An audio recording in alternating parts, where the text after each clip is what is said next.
بسم الله والصلاة والسلام على رسول الله. باسمان لا ماناكاني نوێژ کرد و پێگەی نوێژ کرد. اینجا دانار رحمة خوای لێبێ دێتە سەر مەقالات في الصلاة لە لاپەڕە 19 هەندێک بابەتەکان لەسەر نوێژ چەند بابەتێک باز دەکاتن. أولا یەکەم جار صلاة جوف الليل وصلاة الفجر باس لە نوێژ دەکا لا نيوة شو كاتي شو ونيجي بياني دفرمي إن الصلاة في جوف الليل الآخر لا تعديلها أية صلاة إنها الوقود لصحة القلب وحياته. دفرمي إنه يشكردن لا كوتايا كاني شودا هيت نيجيك نايجيشته لا قوريو بيروزيو لا نزيك بنو لا خواي پروردگار براستي أوا وەکو خواردنێکە بۆ دڵ بۆ ژیان چونکە وەقود خی پەروەردگار کە باسی ئاگری دۆزەق دەکات دەفەرمی وەقودها الناس والحیجارە. ئەو ئاگرا خواردنەکەی چییە؟ خواردنەکەی ئینسانەکان و بەردە. یعنی ئەوەش دەبیتە ئەو نوێژەی کە لە تاریکایی شەو دەکرێتن و لە کۆتاییەکانی شەو خواردنێکە لە بۆ ئەو دڵە پەروەردە دەکە و گەشەی پێ دەکە. جەستەیەک ئەگەر خواردنی نەدەیە چەند کز و لاواز و بێخوڵق دەبیتن، بەڵام کاتێک کە خواردنێکی چاکت خوارد ئەو جەستەیە چەند بەخوڵق دەبیتن و چەند کەسێکی چالاکی لێ دەردەچی. بە هەمان شێوە دڵیش کاتێک کە لە کۆتاییەکانی شەو نێزیک بە بەیانی لە سێیەکی شەو کاتێک کە ئەو کەسە شەو نوێژ دەکە ئەوها تااقەتێکی بەبەر ئەو دڵە دێخیتن چونکە بیدونیها يصبح القلب ضعيفا بەبێ ئەوە ودەکە ئەو دڵە لاواز بیتن کز بیتن. خوای پەروەردگار لە گرنگی ئەو بابەتە دەفەرمێتن بسم الله الرحمن الرحيم يا أيها المزمل قم الليل إلا قليلا نصفه أو انقص منه قليلا أو زد عليه ورتل القرآن ترتيلا إنا سنلقي عليك قولا ثقيلا إن ناشئة الليل هي أشد وطئا وأقوم قيلا. خوای پەروەردگار دەفەرمێت باز لە پێغەمبەر دەکە عليه الصلاة والسلام ئەی ئەو کەسەی خۆت داپۆشیوە قم الليل إلا قليلا هەستە خەریکی شەو نوێژ بە واز لە خەو بێنە خەو نۆ ڕۆی ئێستا خەریکی عیبادەتکردن بەو تەواو نیوەی شەو یا کەمێک لە شەو بمینێ هەر خەریکی عیبادەتکردن بە ئەو زید عليه یان لە نیوەی کەمترکە یا لە نیوەی زیاترکە خەریکی قورئان خوێندنیش بە چونکە ئینا سەنولقی عەلەیکە قەولا ثەقیلا. بەڕاستی ئێمە وتەیەکی زۆر قورسمان بەسەر دابەزاندووی. تەماشا ئەو قورئانە ئەو وتە قورسەیە بۆیە کاتێکە ئەو کەسەی دێ پرسیار لە ئیمامی مالیک دەکات چەند پرسیارێکی زۆری لێ دەکاتن. ئیمامی مالیک چەند پرسیارێک جواب دەداتەوە. کابرا دەڵێ باشە ئەتوو پێشەوا و ئیمام و ئەمە لێوێن دەڕا ئەو هەمووە شارەم بڕیوە هەتا هاتی مەکنەتوو ئەوەندە پرسیارەم لێ کردی ئەتوو چەند پرسیارەکەت جواب دایمەوە. ئێوە پرسیارانە زۆر ئاسانن. ئیمامی مالیک زۆر تووڕە دەبیتن دەفەرمێ ئەتوو بە شتێک دەڵێ ئاسانە دینی خوای پەروەردگار کە خوای پەروەردگار دەفەرمێتە پێغەمبەر عليه الصلاة والسلام ئینا سەنولقی عەلەیکە قەولا ثەقیلا. بەڕاستی ئێمە وتەیەکی زۆر قورسمان بەسەر دابەزاندووی کەواتە یعنی بەڕاستی ئەو دینە پێویست حتا خوای پەروەردگار کە باسی پێغەمبەر یەحیا دەکاتن دەفەرمێت یا یەحیا خذ الکتابە بقوة بەتوندی پەیامەکەی خوای پەروەردگار بە جوانی و ڕێک و پێچی چونکە ئەو پەیامە پێویستی بەوێ بە ڕێک و پێچی بی. بەڕاستی زەحمەتی دەوێ ئەو زەحمەتیە چۆن لەسەرت ئاسان دەبی بۆیە کە هەر بستی شەو نوێژ بکەیت. دەی سوبحان الله خوای پەروەردگار لە دوو شوێن داوا لە پێغەمبەری خوا دەکە عليه الصلاة والسلام هەر بستیتن. یەکەمیان لە بۆ خۆیتی دووەمیان لە بۆ ئومەتەکەیتی. یا ئەیها المدەثر قم فأنذر وربك فكبر. ئەی ئەوەی کە خۆت داپۆشیوە قم فأنذر هەستە خەڵکی ئاگادارکەوە چونکە ئەوە گەورەیە و پێویستی. ولێرەش یا ئەیها المزمل قم الليل إلا قليلا. ئەی ئەوەی خۆت داپۆشیوە هەستە شەو نوێژ بکە. دەیت لەو دوو شوێنە خوای پەروەردگار فەرمان بە پێغەمبەر دەکە عليه الصلاة والسلام هەستە کاتی خەو نییە لە بۆ چ لە بۆ ئەو دوو پەیامە گرینگە کە یەکەمیان خۆت پەروەردەیەک کە شەو نوێژە و واتە خواردنی دڵ و ڕۆحت بە قووەت بکە و لەو لاشەوە وەرە خەڵکی ئاگادار بکەوە بۆ ئەوەی کە ئەو خەڵکە دوور بکەوتەوە لە کاری خراپ و دوور بکرێتەوە لە شرک و کوفرەوە کەواتە بۆ دوورکەوتنەوە لە شرک و کوفر و ئاگادارکردنەوە بە تایبەتی کەسی داعی پێویستی بەوەیە چونکە قورئان دەفەرمێ ئین ناشئة الليل هي أشد وطئا وأقوم قيلا دەی ئەوەی کە لە شەو هەڵدەستەوە زۆر قورسترە زۆر ناخۆشترە یعنی لەگەڵ ڕۆژ زۆر فەرقی هەیە لەبەر هەندێ ئەمە لە شەو دوو نوێژمان هەیە یەک پێی دەڵێن سەڵات اللەیل یەکیش پێی دەڵێن تەهەجود سەڵات اللەیل ئەوەیە کە ئەتوو لە پاش نوێژی عیشا دەتوانی نوێژ بکەی ئەوە پێی دەگوترێت سەڵات اللەیل ئەوەی کە ئەتوو دەنووی سعاتێک مەسەلەن کەمێک دەنووی دوایە هەڵدەستیەوە خەریکی شەو نوێژ دەبی ئەوەیان پێی دەگوترێت تەهەجود لۆ چکە ئەوە پێویستی بە جوهدی زیاترە ئەوە پێویستی بۆیە چونکە ئینسانە کە نووس دوای هەربستەوە خەریکی نوێژبی بەڕاستی جوهدەچی دەوێتن ئەو دڵی زۆر بە قووەت دەکە و بەهێزیش دەکاتن دەی ئەو تام و چێژەی لەو نوێژە دەیبینی لە هیچ نوێژێکی تر نایبینی لەبەرچی لەبەرەوەی خاڵیسەن لە بۆ خوای پەروەردیگارە هیچ ئەولای تێدا نییە بۆیە منافقەکان پێغەمبەر عەلەیهی سەڵات وەسەلام کە وەسفیان دەکا دوو نوێژیان زۆر لەسەر قورس بوو نوێژی چەوچە بەیانیان و عیشایان لەبەر چ لەبەرەوەی ئەو کاتی تاریک بوو خەڵک نەیدەدیتن پێیان قورس بوو کە بچێشن لە بۆ نوێژی بەڵام ئەو کاتانێک کە ڕۆژ بە دەرەوە بوو خەڵک دەیدیتن دەهاتن لە بۆ نوێژی لۆ چونکە خەڵک دەیان بینیتن چونکە دەرێنها هەرنا ئەو کەسێک دەیبینی ئەوە نوێژی دەکەین بەڵام کاتێک کە خەڵک بە دەرەوە نەبە یعنی وەکو بڵێ پێیان قورس بوو خەریکی ئەو عیبادەتە بن لێ شەو نوێژیش بەس ئەتوو لەگەڵ خوای پەروەردیگار بە تەنها مناجات دەکەی بڕاستی ئەوە زۆر گەورەیە إن من أسوأ العبادات التي ابتلي بها مجتمعنا اليوم عادة السهر بعد صلاة العشاء دەفەرمێ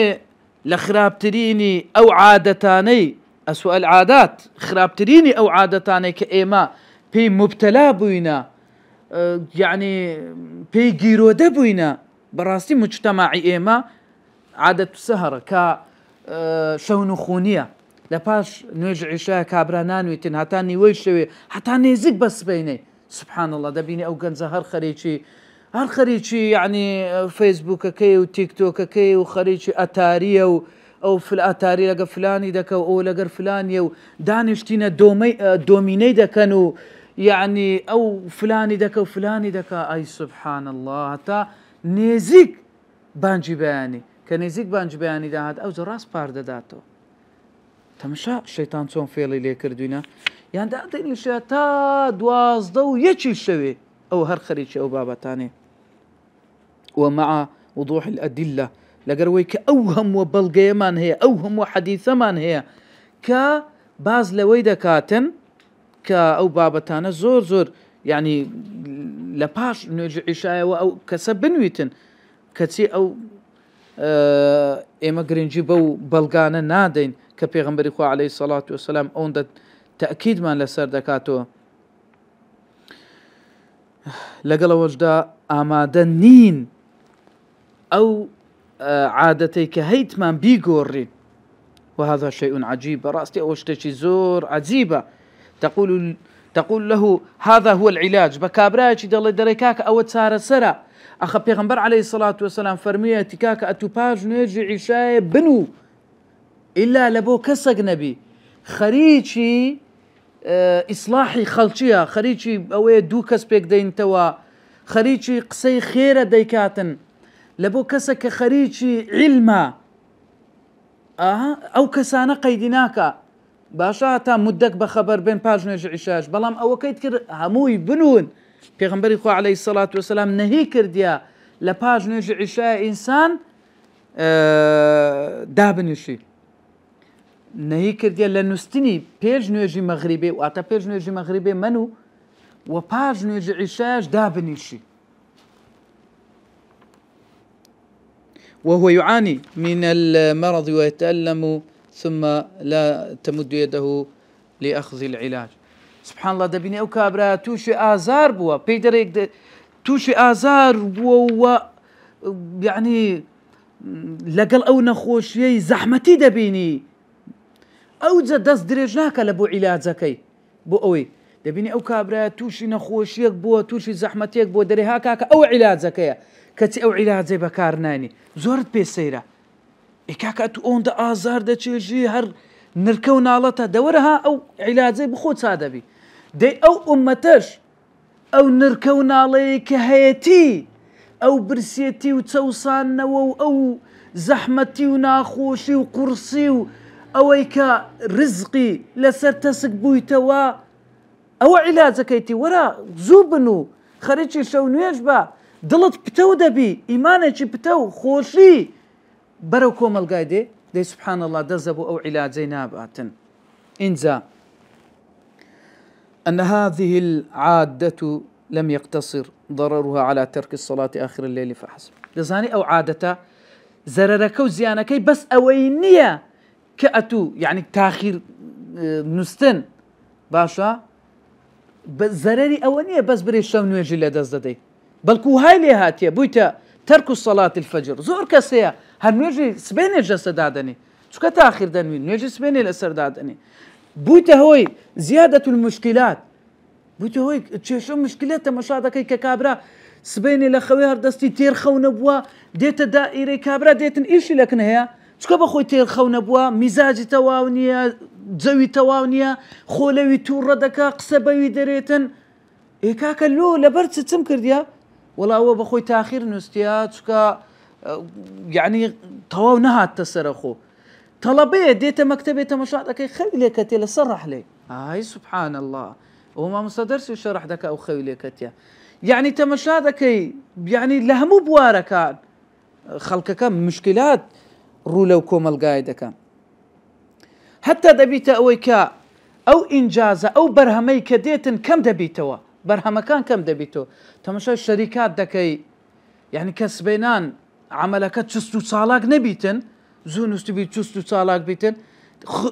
ئەوە بی خاو خلیسک بیتن دەبینی کابرا وەستایەکی دەینی وەستا ساعت 8 ساعت تازە بە کاوە خۆ دێتن بێ خوڵق بێ جا و تەماشا دەکەی و خەریکی دەیەوێتن مەسەلەن سپیکاری بکە دەیەوێ نازام چ بکە ئەوانش هەر هەمووی کا لە شەو نووسە بیتن سبێنی بە چست و چالاکیەوە بێتن زۆر زۆر کاریگەری هەیە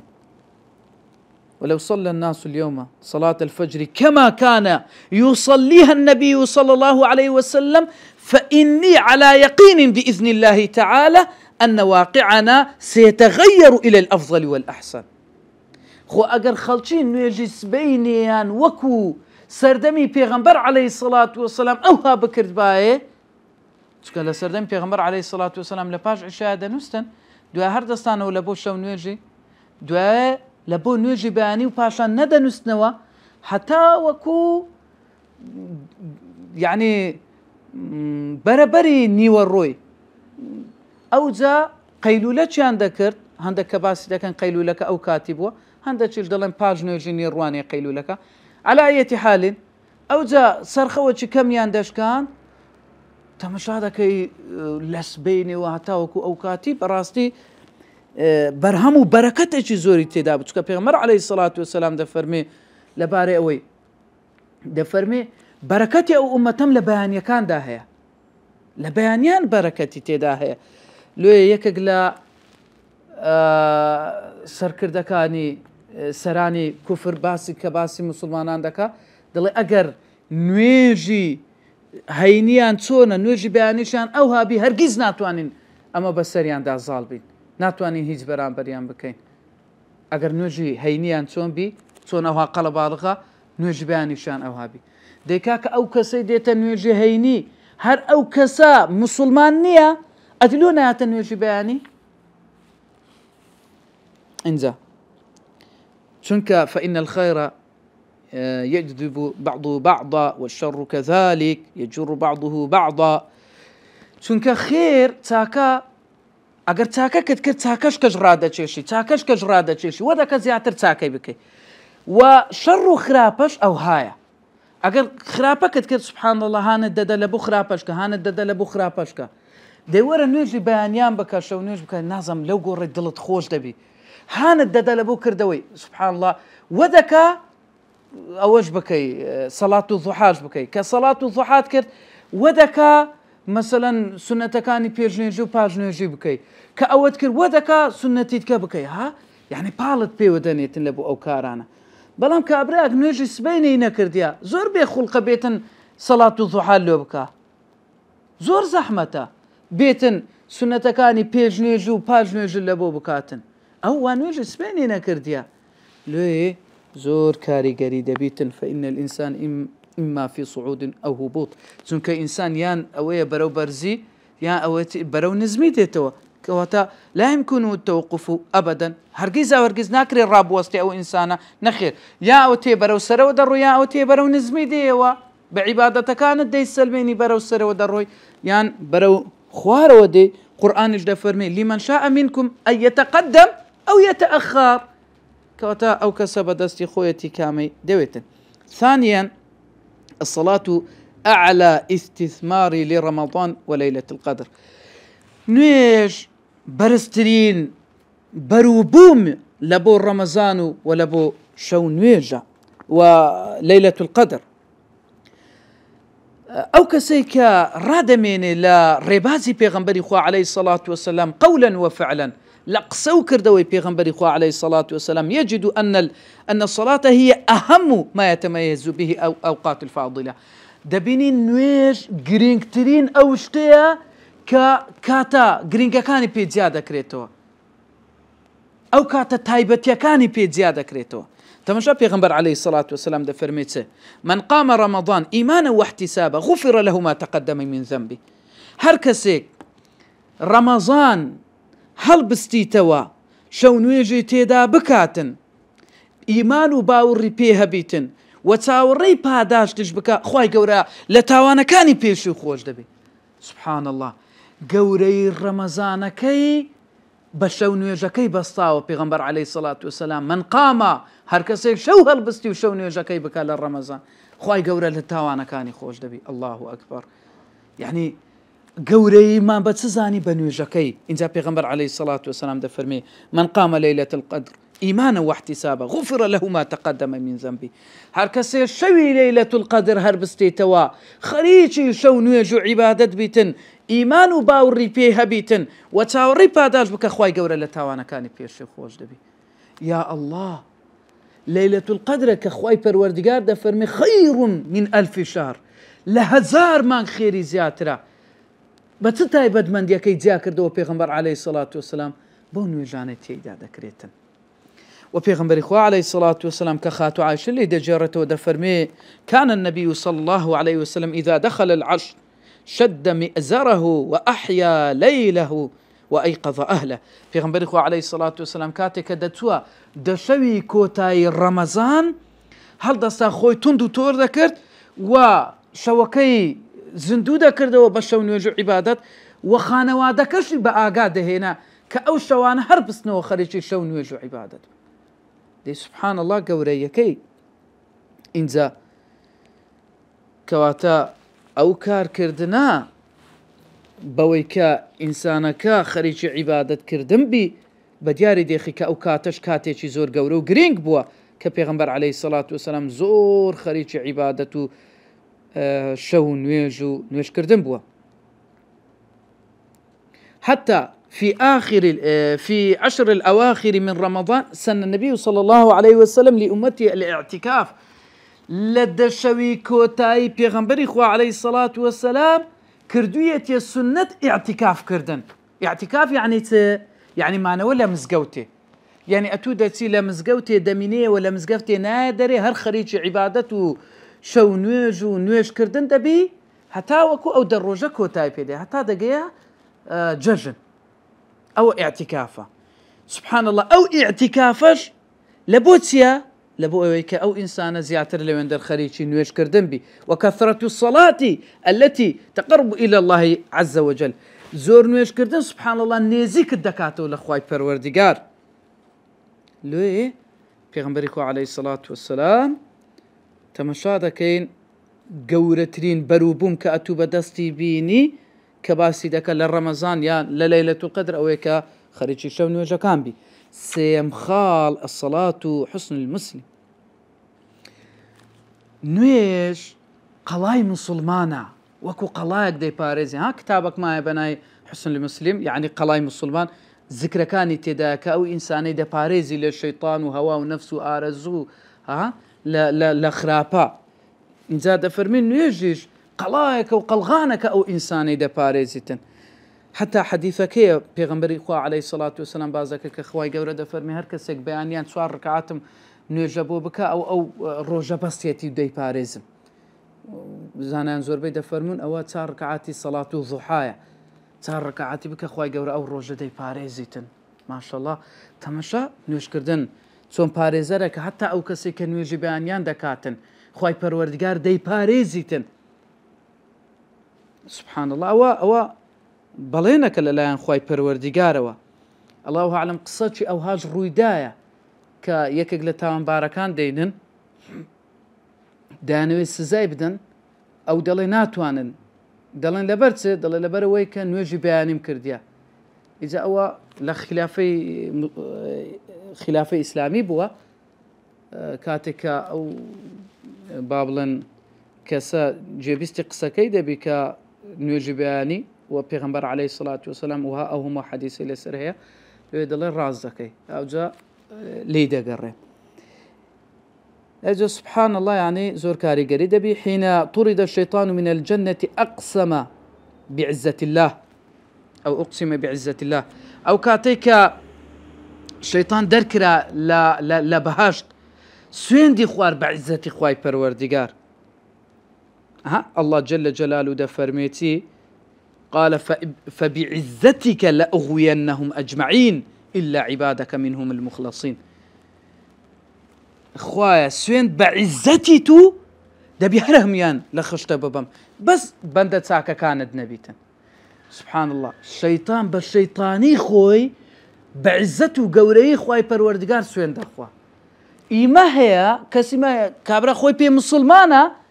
دري بقوري شيخي بقبري فلاني بو اوي بو مزقفتي. سبحان الله. الشيطان بالشيطاني خوي يعني سوين بعزتي خواي قورة دخوا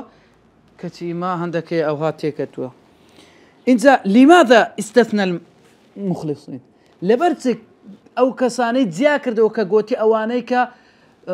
إخلاص يا هي لبوتو خواي قورة بس أوان ناتوانم لخشتان بام لبرت الشيطان أو قسي دكاتن. ها والله ما كي ديارة شيطان ناتواني ودا صلاتي بسر أوانا دا هي نية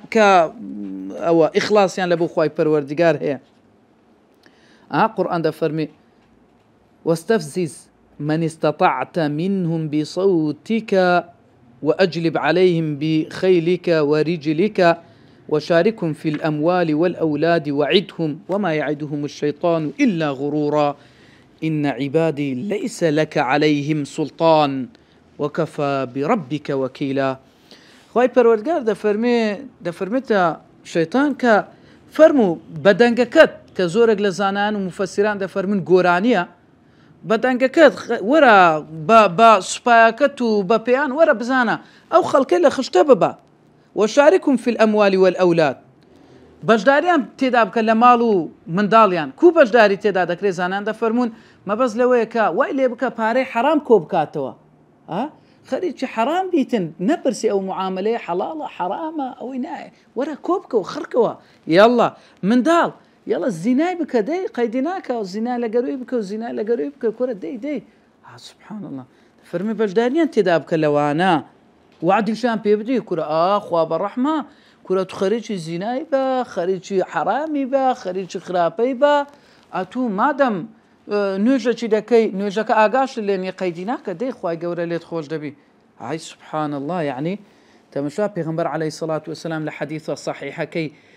والله أعلم لبخاري ومسلم دهاتي يعني لمسلم دهاتوا كدفرميتن باسي علامة منافق دكاتن دفرمي علامة منافق سارة ونيا لا أخيرا كي دفرمي وإن صلى وصام وزعم أنه مسلم دفرمي حديثك أو دبي هرتساري باز دكاتن دفرمي كان منافقا خالصا وإن صلى وصام وزعم أنه مسلم.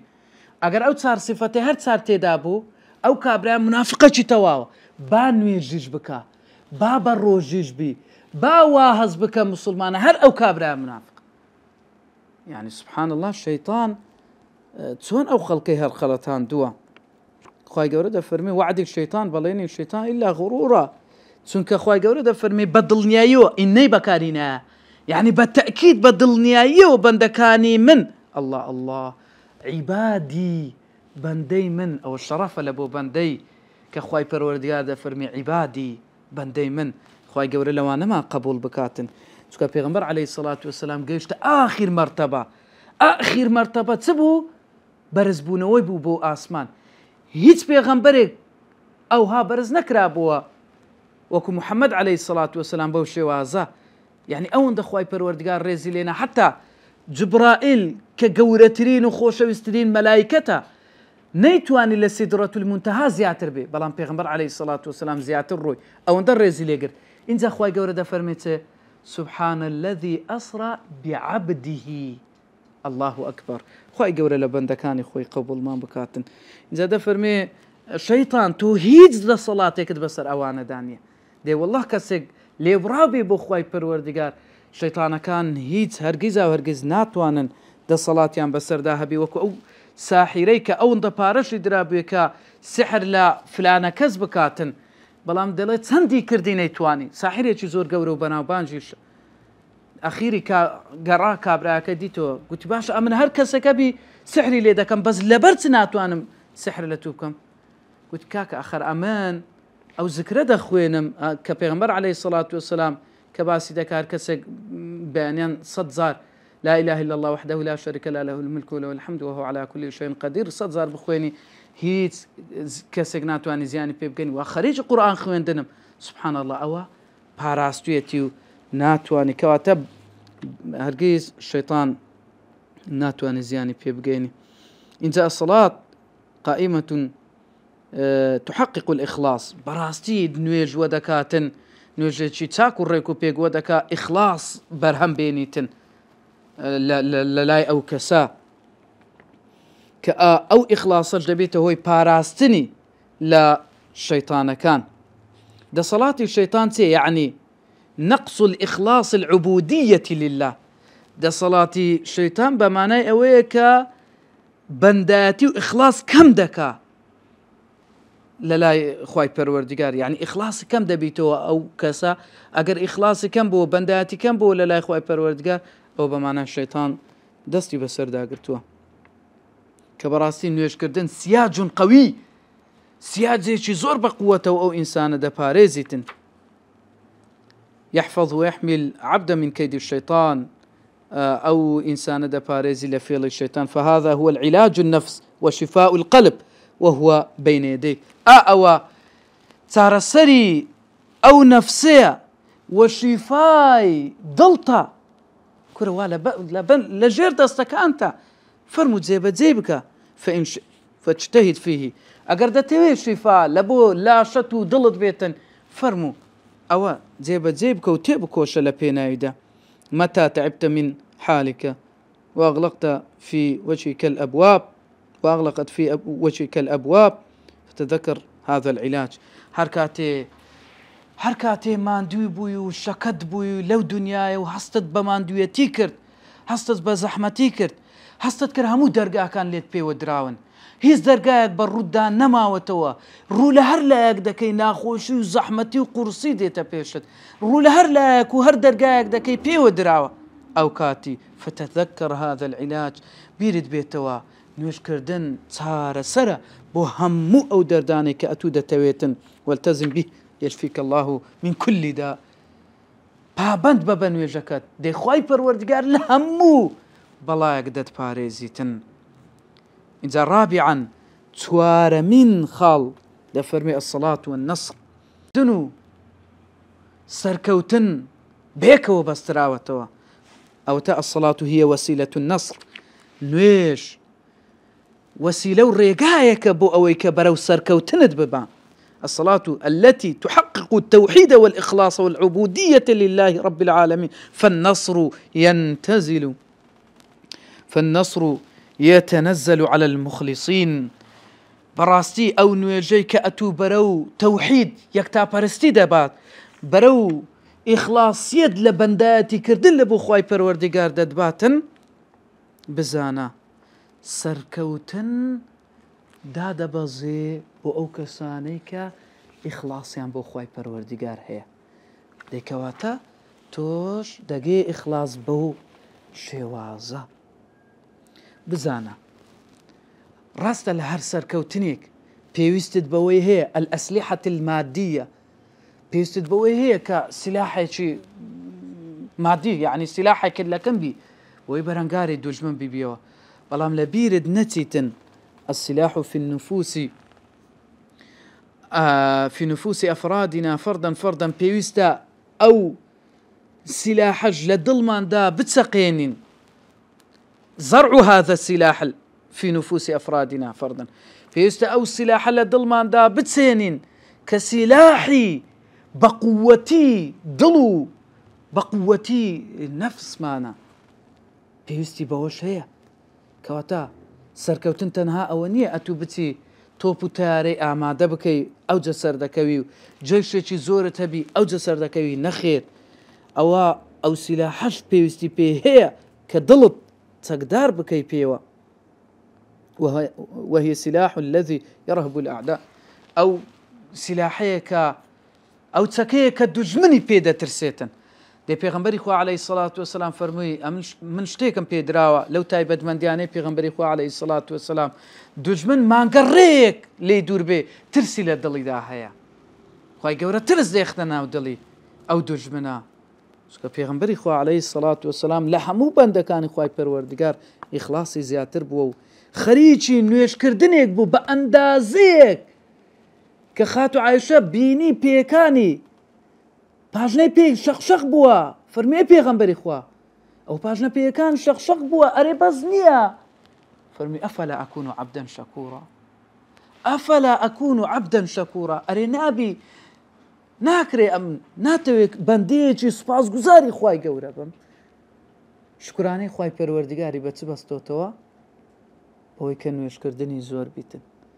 دەزانین پێغەمبەری خوا عەلەیهی سەڵات وسەلام لە غەزاکان خەریکی نوێژکردن بووە، خەریکی دوعاکردن بووە. لقد وعد الله عباده المخلصين بالنصر والتمكين. بەڕاستی خوای پەروەردگار وعد و بەڵێنی بەو کەسانەدا کە ئیخلاسیان هەیە بەوەی کە سەرکەوتنیان پێ ببەخشی و هەروەها خوای پەروەردگار وعدی ئەوەی پێداوان کە متمكنيان بكاتن. وعد الله الذين آمنوا منكم وعملوا الصالحات ليستخلفنهم في الأرض كما استخلف الذين من قبلهم وليمكنن لهم دينهم الذي ارتضى لهم وليبدلنهم من بعد خوفهم أمنا ويعبدونني لا يشركون بي شيئا ومن كفر بعد ذلك فأولئك هم الفاسقون وأقيموا الصلاة وآتوا الزكاة وأطيعوا الرسول لعلكم ترحمون. كاتا خواي پروردگار وعدو بليني داوا بو كساني كإخلاصيان بو خواي پروردگار هي و پابندي نويجكان ديانن دلنيايي و خواي قورة سريان ديخي والصلاة هي وسيلة إلى الإخلاص العبودية لله رب العالمين. لبرهندي تمشابك ها خواي پروردگار قاعديك ما بودادني دفرمي قال الذين يظنون أنهم ملاقوا الله كم من فئة قليلة غلبت فئة كثيرة بإذن الله والله مع الصابرين. أواني كباور يهبو بخواي قورة دقنا يعني إخلاص يهبو تمشا دلن سي باشا تنكو ملاهيا جمارش يعني كم بوا بس الخلقاني چي زور زال بوينا بإذن خواي قورة الله. يعني جمارة زوري بلغنيا تمشاي شركان أو غزانة أو جهاداني پیغمبر کردويتي عليه الصلاة والسلام زور بي هر زوري مسلمانان جماريان كم بو كافران و بيباوران جماريجي زور يا هبوا بلان بإذن خواي قورة بسريان دا زال بونا. بس لا غزاي حنين ئەو کاتێککە فەتحی مەکەیان کرد خەڵکێکی زۆر لەگەر پێغەمبەر عەلەیهی سەڵات وەسەلام ڕۆی اینجا گوتیان ئەمڕۆ هەرگیز بەهۆی ژمارە کەمیمانەوە ناکەوین پێغەمبەر عەلەیهی سەڵات وەسەلام تەمەشا بکە چونکە ئەوانەی کە هاتبوون تازە موسڵمان ببوون یان دەیانگوت تەواو ئەمە سەر دەکەوین تەواو دەبینەوە بە ژمارە زۆریان عجب گرتی یعنی وەکو سەرسامیە گرتی خوای پەروەردگار دەفەرمێ وەیەومە حونەین ئیذ ئەعجەبەتکم کەثرەتکم لە شەڕی حونەین کاتێک کە ئەنگۆ سەرسام بوون بە زۆری خۆتانەوە دەی سوبحان الله یەکەم جار لە شەڕی حونەین شکستێکی گچکەیان خوارد لەبەرەوەی سەرسام بوون ئەو دوایە خوای پەروەردگار کاتێک کە گەڕانەوە لای خوای پەروەردگار ئەو خوای پەروەردگار نەسرەتی پێدان شکستێکی گچکە و دوایە سەرکەوتن و خوای پەروەردگار سەرکەوتنی پێبەخشین اینجا قورئان دەفەرمێ ولقد أرسلنا من قبلك رسلا إلى قومهم فجاءوهم بالبينات فانتقمنا من الذين أجرموا وكان حقا علينا نصر المؤمنين ها خواي گەورە کردی وتی حق لەسەر خۆی وكان حقا علينا لسر إما حقا كمسلمان سر بيخين لقد كان النبي صلى الله عليه وسلم يلجأ إلى هذه الصلاة في شدائد الحياة كلها پیغمبر خو عليه الصلاة والسلام لكاتا قرصة كان روي لنويج دا كرت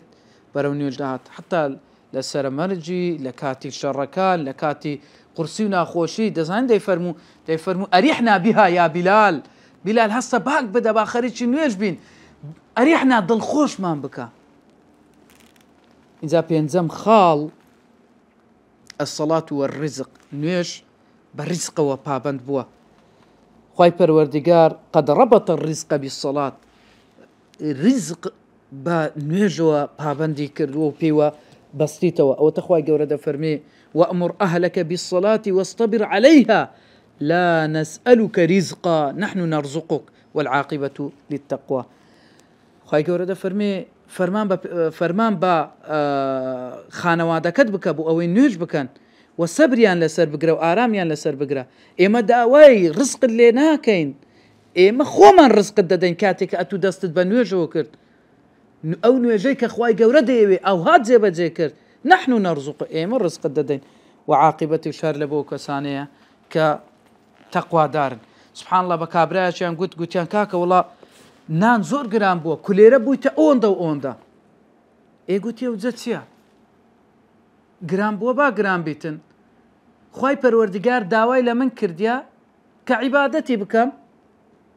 و وعدی ئەوەی پێدامە ئەگەر عیبادەتم کرد ڕزقم بداتن تەواو ئەمن عیبادەتی خوای گەورە دەکەم ڕزقم لەسەرەویە ئەو دەمداتێ الله ئەو تەوەکولەی لەسەر خوای پەروەردگار بەو شێوازە حتا پێغەمبەری خوا عەلەیهی سەڵات وەسەلام تێمان دەگەینی دەفەرمێ لەو ئەنەکم تەوەکەلوونە عەلە الله حەقە تەوەکولی لەڕەزەقەکم کەما یەرزوق الطەیر تەغدو خیصاما وتەڕوح بیطانا دەفەرمێ ئەگەر ئەنگۆ تەوەکولتان لەسەر خوای پەروەردگار هەبی تەوەکولێکی تەواو لەسەر خوای پەروەردگار دەوەڵڵا خوای پەروەردگار ڕزقتان دەدا وەکو چۆن ڕزقی باڵندە دەداتن تەماشا ئەو باڵندەیە ئەو چۆلەکەیە لە هێلانەکەی دەردێتن هیچی لە خۆ لەوێن دەرنیە زجێکی برسیە تەغدو خیصاما بە برسێتی دێتە دەرێ زجی بەتاڵە سبحان الله چکە تەوەکولی لەسەر خوای گەورەیە دەگەڕێ دەسوورە پاش 2-3 سەعاتیوەچی دێتەوە ناو کولانەکەی خۆی تەماشا زجی پڕ بووە لەوانەیە هەندە چش بینی لە بۆ فەرخەکانی کەواتە چکە تەوەکولی لەسەر خوای گەورەیە تەماشا خوای گەورە چۆن ڕزقی دەدا لە کاتە چش خۆ هیچی نییە بەس ئێمە سبحان الله ئەگەر شتێک بی ئەو کورە دەرێڵە ئەوەندە فەردە ئاردەی هەر بگرا ئەوەندە فەردە برنجەی بڕۆ بکڕا بڕۆ کورە مەغزەم بەبەر ناکەوی بڕۆ ئەوەندە ئەوەی بینە ئەو تەماشا تەوەکول لەسەر خوای پەروەردگار یعنی وا هەز دەکە ئەگەر ئەو دوو فەردە ئاردەی لە مارێ نەبوو ڕاست دەمری لە برسان ئەگەر ئەو فەردە برنجەی لێ نەهات ڕاست دەمری لە برسان سبحان الله بەس چکە تەوەکولی لەسەر خوای پەروەردگار بی هەر چەندی ئەو دەور و بەرەش هەبیتن و ئەو خەڵکەش قسەی بکاتن دەی ئەو کەسە یەکسەر خوای پەروەردگاری بەبیر بێتەوە دەزانی کە پەروەردگار ڕزقی دەداتن كواتا لا تضع وقتك وحياتك في البحث عن الرزق والتأمين المستقبل كواتا أو كاتي خود سرف مكا بخسار مدى جياني خود بخسار مدى بوي بدور رزقي بقردي كرة أول لو جي ورم ها لو جي أو ها دي لو لا لو كمستقبل أمين دا كمودي مستقبل باش ما بي دي سبحان الله والله أتو خريجي بنداتي تساقبل أبو خواي پروردگار ده والله خواي پروردگار بشي واضح يقدر قال لي دكاتو هر ببيري شد دانا ومن يتق الله هر كسي لخواي پروردگار بترسيتن بطواوتي ويرزقه من حيث لا يحتسب خواي پروردگار ده فرمي بشويك بأندازك رزقي ده أو كابرا هر حسابي لبونا كرديا لشوينك دادا مزريتن هر أو كابرا هر بيري لينا دا كردوا